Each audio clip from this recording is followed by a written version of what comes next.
Salam dan bahagia, Ibu Bapak Guru hebat dan praktisi pendidikan, dimanapun Anda berada. Kali ini, Ibu Bapak akan melihat contoh situasi pembelajaran di sebuah kelas tingkat sekolah dasar yang menerapkan pembelajaran berdiferensiasi. Mari kita saksikan bersama-sama.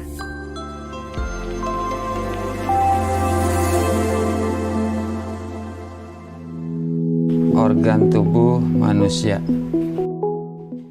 Minggu ini, Pak Kasim ingin mengajar sebuah materi tentang cara kerja salah satu sistem organ tubuh manusia, yaitu sistem pencernaan.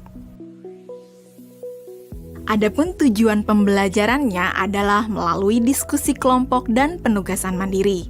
1. Murid dapat menjelaskan fungsi organ pencernaan pada manusia. Kedua, murid dapat membuat model dan menunjukkan cara kerja sistem pencernaan manusia.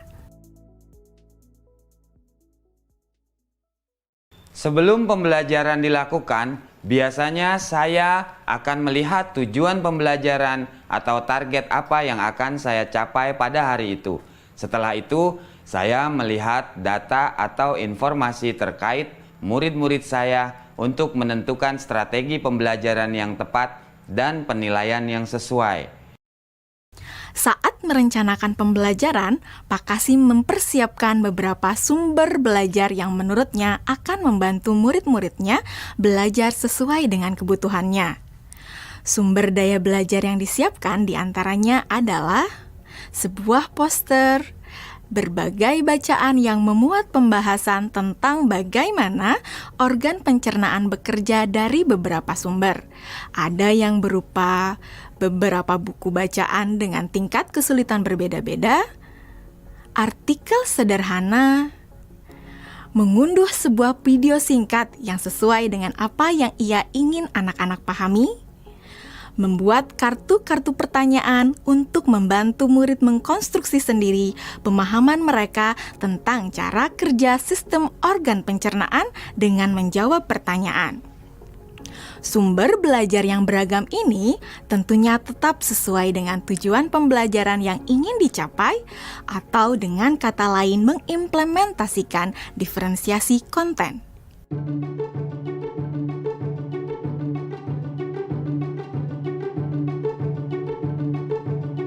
Setelah semua sumber materi yang beragam disiapkan, saya mempersiapkan daftar kegiatan lengkap dengan instruksinya. Misalnya, membaca buku atau artikel dan lain sebagainya, mengamati poster, mendiskusikannya, dan kemudian membuat ringkasan untuk menunjukkan pemahaman tentang isi poster tersebut. Menjawab kartu-kartu pertanyaan. Aktivitas-aktivitas tersebut walaupun berbeda-beda, namun semuanya bertujuan agar murid memahami cara kerja sistem pencernaan.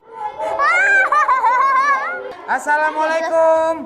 Bagaimana kabar kalian? Waalaikumsalam. Baik, Pak.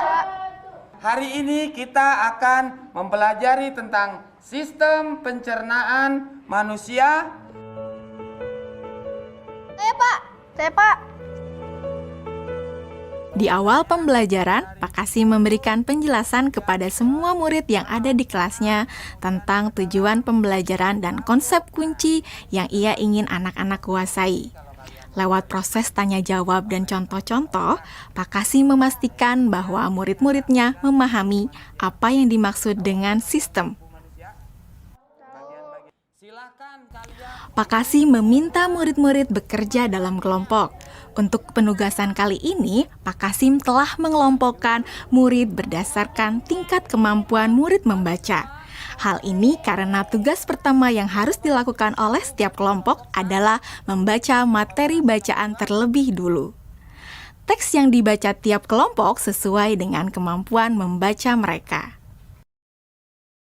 Selama proses murid melakukan kegiatan, saya mengobservasi dan memantau pemahaman murid-murid. Saya mendatangi tiap kelompok, mengajukan pertanyaan, dan memberi pertanyaan lanjutan kepada murid-murid yang memerlukan bantuan atau perlu diberikan tantangan lebih. Saya juga membuat catatan-catatan penilaian selama proses ini.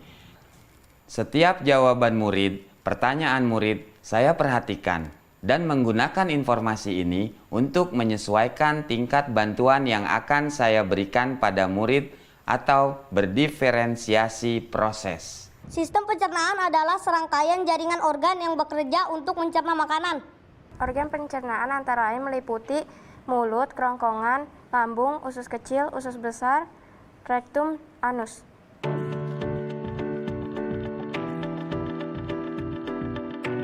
Sekarang silakan membuat model yang menunjukkan sistem kerja pencernaan manusia secara mandiri.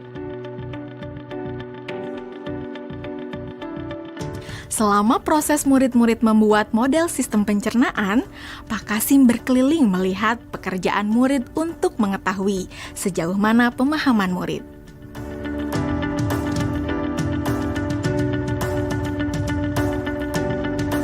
Di akhir pembelajaran, saya melakukan kegiatan refleksi, di mana refleksi tersebut digunakan untuk mengapresiasi murid, untuk mengetahui atau menilai sejauh mana pemahaman murid tentang topik yang sedang dipelajari, untuk mengetahui bagaimana perasaan murid-murid ketika melakukan proses pembelajaran.